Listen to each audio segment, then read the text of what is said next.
Yeah, it's back. The jealousy is real. You are Locked On Trojans, your daily podcast on the USC Trojans, part of the Locked On Podcast Network, your team every day.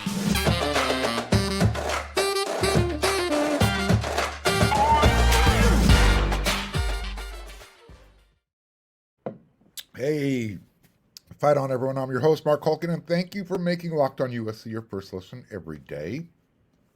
Whether you're watching on YouTube or wherever you like to download your podcasts, we are free, and I really appreciate your support. And if you want to become a free subscriber, it's super easy. If you're watching on YouTube, hit that subscribe button, and if you like the episode, hit that thumbs up. Both mean a whole heck of a lot to the show. And because Locked On USC comes at you Monday through Friday, 5 times a week, hit that bell notification button, and that way you will never miss an episode. So, no one is going to deny that USC's location plays a really unique role with name, image, and likeness. And if anybody does deny it, they're not being intellectually honest. They're trolling you. Look, USC is one of those places where people just want to hang out. It's like it's the Kool-Aid house. I mean, heck, the richest of the rich people from all over the world, they do like some really unscrupulous things just to get their offspring a USC degree. I mean, you've heard the stories. So seriously, seeing young adults, and I use that term very loosely when I'm referring to college kids, finger quotes, at USC, seeing any student driving a Porsche or some other exotic vehicle around the USC campus, that's about as common as seeing the same person showing up in class wearing pajamas. I mean, at USC, it's a meme. Whenever USC travels on the road to play football, the opposing fans, this has been going on since the 90s as far as I can remember, probably even further back. At kickoffs, fans will wave their car keys when USC is taking the field. But what makes it so ironic, and it's even funnier when the Stanford fan does it. Think about that, Stanford. Yeah, stupid people. Anyways, when USC first started killing it in the transfer portal last year in 2022, the first assumption was, okay, USC's tampering, or they're just throwing out bags of cash everywhere. Why would all these players want to come to USC coming off a 4-8 season? Well, number one, Lincoln Riley was the head coach. New beginnings. Now, when those accusations are coming, from, an SEC fan, you kind of just, shake your head and take a sip of sweet tea and smile. And then I remind myself that I can't stand sweet tea, and SEC fan should probably keep their mouth shut when it comes to this argument. But when it comes from coaches like Pat Narduzzi from University of Pittsburgh, when they say it, his anger is rooted in jealousy. Yeah, it's true. USC will use its NIL program, their collectives, to assist certain players with their decision making. But it's not like they're the Oregons or Miamis or Tennessees of the world where they're throwing bags of cash at high school students to get their commitments. They're using NIL with players who at least proven something in college, some more than others. But let's be clear. USC will use NIL, but it's not the determining factor when players are making the decision to come to USC from their previous stop. One of their biggest additions lately, this year, was Bear Alexander, the defensive tackle from Georgia, via IMG Academy in high school. He comes from the state of Texas. Now, Bear Alexander, he wanted to make sure this was known. He isn't some financially starved player looking for a handout or a Porsche. When Bear explained why he chose USC over the field of where he could have gone, he wanted to dispel the idea that it was all about, NIL, the swag bag. He quote, I mean, not pretty much a big role, NIL. I'm not going to say my family necessarily came from money, but we drove a Porsche before. I drove a Porsche now. So it's not really a big role necessarily. I mean, it's about the program, the place, how the people, how they treat you. Those are pretty much big deciding factors for me when it comes to looking for a program, end quote. So people will forget, and I mentioned it just a moment ago, Bear is from Texas. And he took a really long, hard look at Lincoln Riley and Oklahoma coming out of high school. Quote, Lincoln Riley recruited me, and I loved OU at the time. So it was pretty much a quick deciding factor when it came to it. He's referring to having a second opportunity to have Coach Riley coach him, picking USC.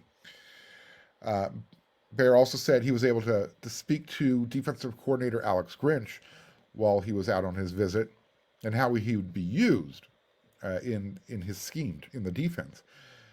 And he was told that he's going to be used similar in a way that Tuli Tuiapelotu was used in his final season at USC. Quote, I feel like I fit great into the defense with Tuli and how they were able to use him and just move him around anywhere from a 0 through a 5. It's going to be fun, man. For everyone who understands, 0 to 5 are the designated spots along the defensive line. But all you really need to know is Tuli led the country in sacks last year. Sean Nua was his defensive line coach. Sean Nua will be coaching up Bear Alexander, as well as a host of other players who transferred to USC this year, namely Jack Sullivan, Keon Bars, Anthony Lucas, Jamil Muhammad. I'm forgetting somebody I know, but point being, USC rebuilt their defensive line via the transfer portal with big-time players. And part of the reason why Alexander said he picked USC is because the Trojans needed so much help on his side of the ball, on defense. And he ain't lying there. He sees an opportunity to make his presence felt immediately. Quote, it's upcoming, Alexander said of USC. I mean, we're building from the ground up. USC was close to making the playoffs last year. 11 wins, 3 losses. Offense was not the reason they missed the playoffs.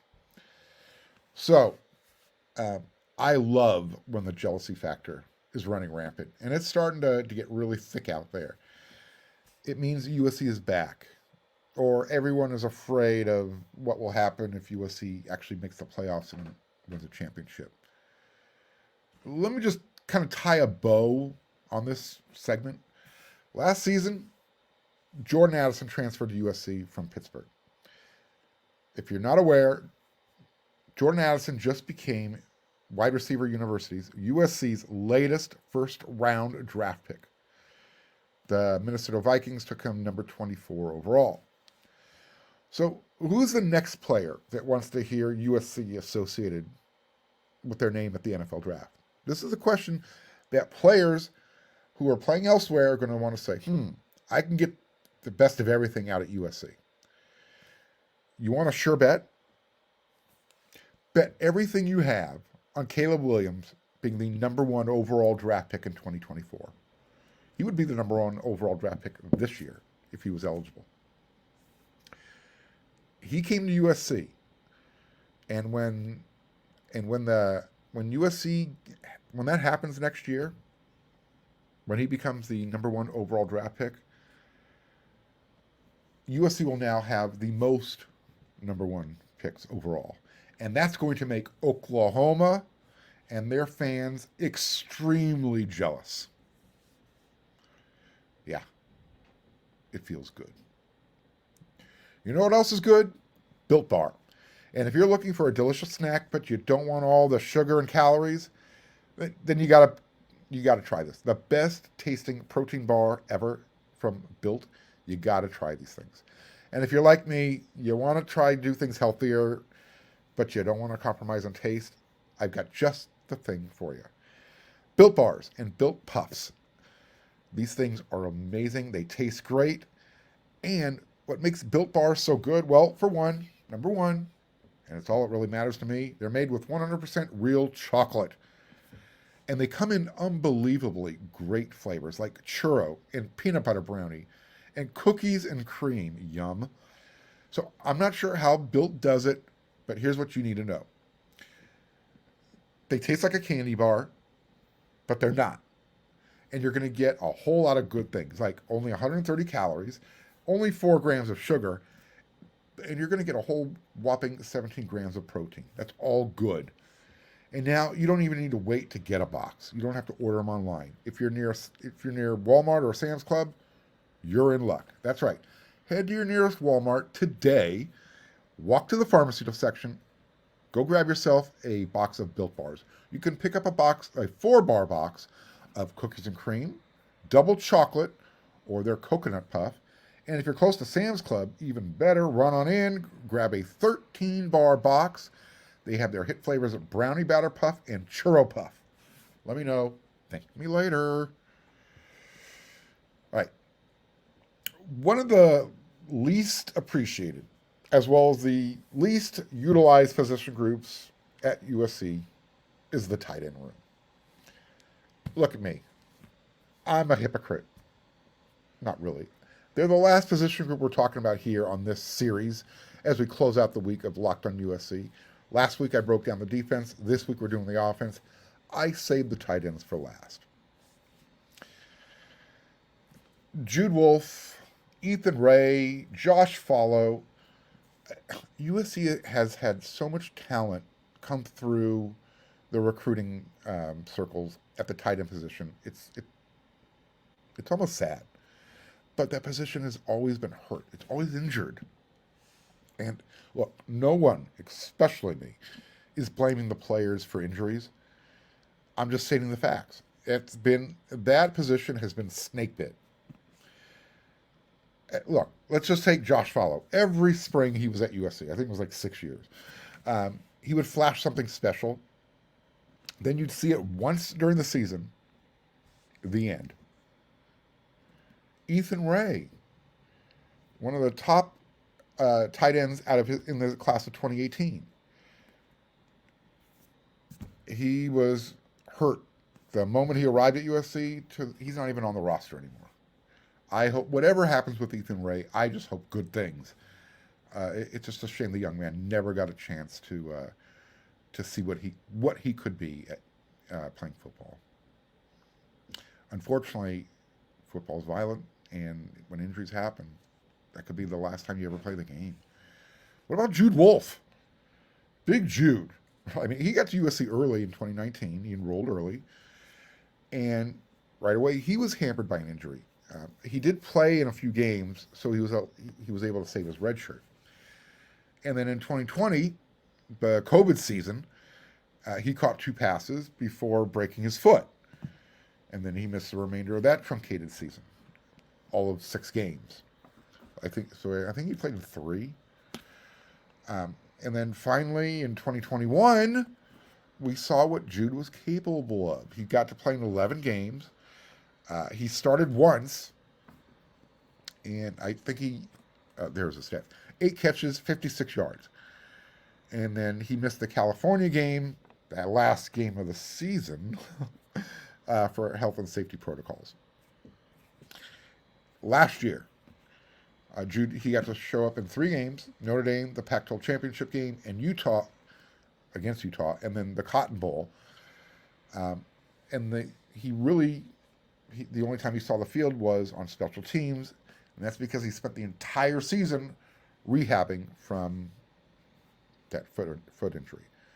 This spring, still rehabbing. So we haven't really seen Jude.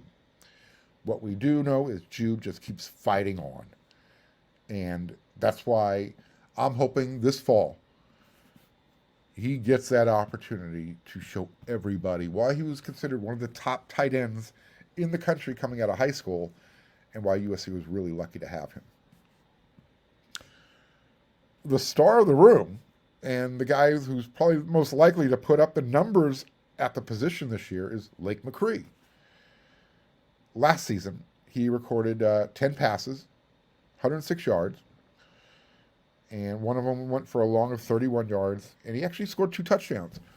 So he's been there a shorter amount of time than Jude, but he's already got bigger stats. As long as he stays healthy, I hope that continues. What you get out of Lake McCree is he's really athletic. USC has seen their fair share of good tight ends hurt them. One of those guys is Utah's Brent Keithy. That's who Lake McCree reminds me of. Not the biggest tight end in the world. However, he's not afraid to expose his body going across the middle. He's got pretty good speed, really good hands, and he can hurdle guys. Really athletic. Another guy who's transitioning into a tight end is Carson Tabarachi, who came from Utah. He was a running back when he got to Utah. When he transferred to USC last year, he spent the entire offseason rehabbing, or the entire season rehabbing. This year, he is converted to the tight end position. We'll see what we get out of that. Here's what I know. He's the backup right now to Lake McCree, Jude Wolfe, and he's a football player. If you can play running back, and you can play linebacker, and you can play tight end, you're, number one, you're very athletic, and by and large, you are what coaches like to call, he's a football player. He's just a dude. That's what Carson Tabarachi is. I'd love to see what he can do. And then USC has, coming in later this summer, Cade Eldridge, and everyone knows is anticipating Deuce Robinson. That was the big sweepstakes winner USC had over Georgia. We're going to see how quickly Deuce is integrated once he arrives at USC. But what should USC fans anticipate seeing from the tight end group this year? I don't know. Does Deuce Robinson make the room a threat again? I know you're asking a lot for a true freshman. I mentioned the other guys who have, kind of put in some blood, sweat, and tears already. Or is that, again, is that asking too much of a true freshman to be the guy? He's being recruited as the guy, so maybe not. Lincoln Riley's tight ends are called, they're designated as the H and the Y. One is more of a blocker, the H. The other is a receiver, the Y. And throughout the years, over the history, USC's history, they've had some really good tight ends. When you think about going back, obviously you're going to start with Fred Davis, the Mackey Award winner. Before him, you had guys like Alex Holmes, Dominic Byrd, Xavier Grimble, Randall Telfair.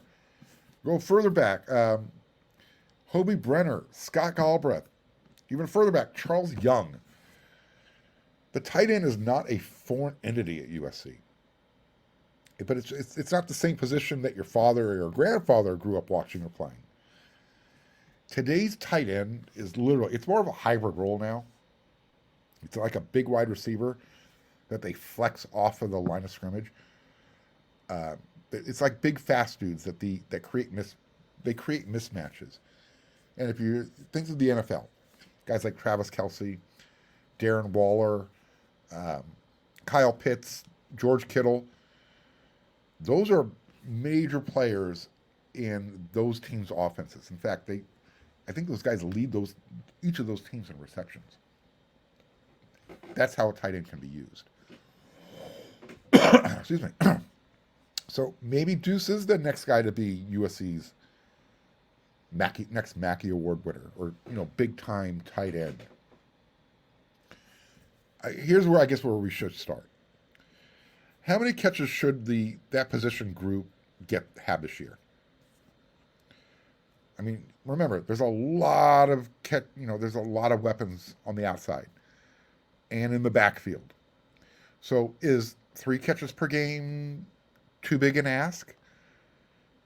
12-game regular season, that's 36 for the season out of the tight end room. I'd like to see that number a little bit higher, somewhere between 36 and 50.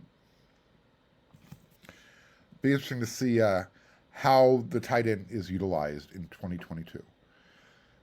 Lincoln Riley has been built since last year, and so far through the end of spring and his second season, he's been putting his pieces in place. He's been using the transfer portal.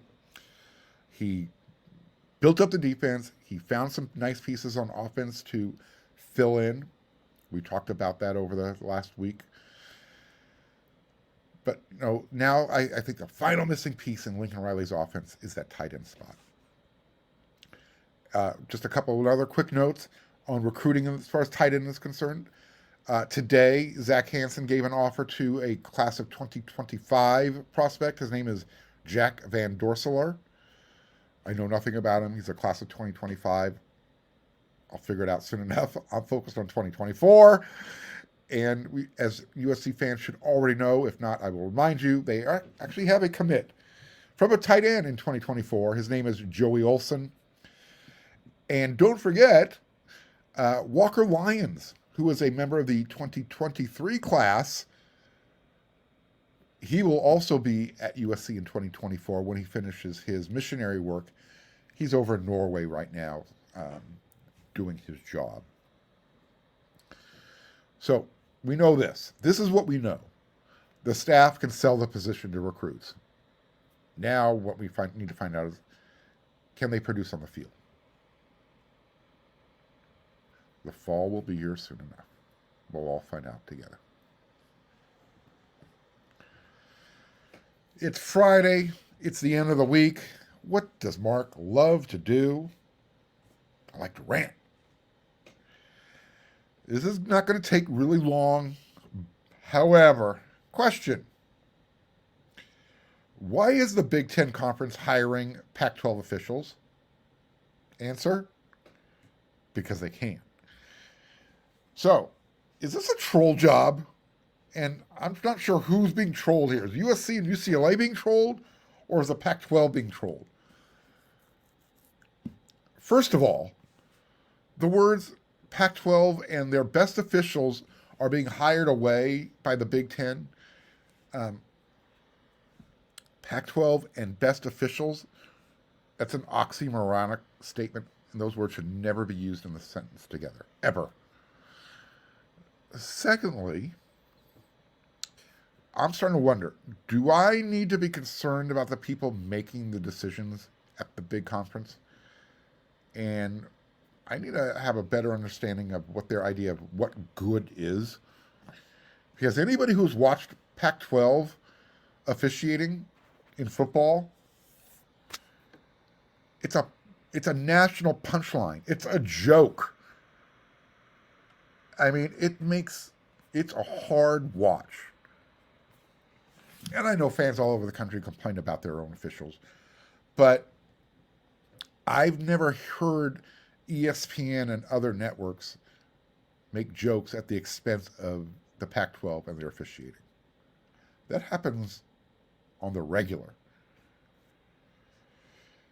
So I guess if USC and UCLA are going to have, I don't know, is this to save cost on traveling? Are these refs going to be West Coast based?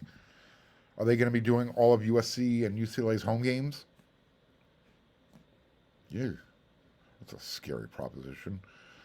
I mean, what's next? Tryouts at the local Y or the community rec center to find out who can do the job? It's not I don't know.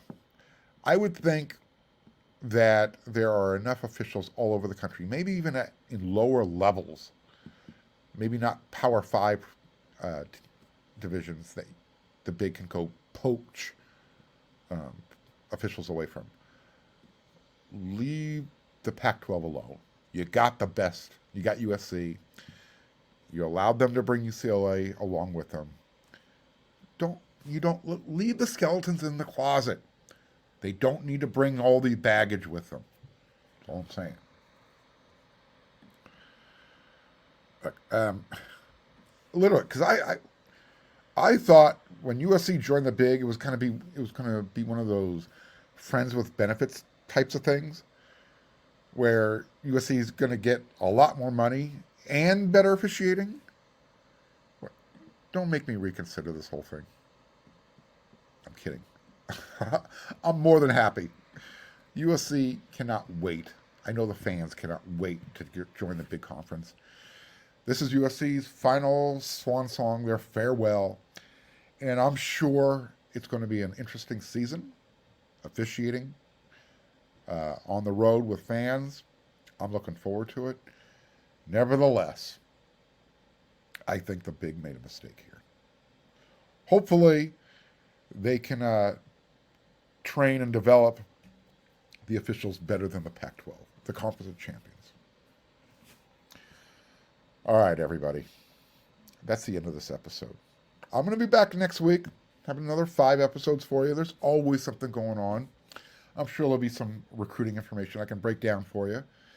So until that next episode of Locked On USC, a quick reminder, wearesc.com. We still got that subscription special going. Jump on it.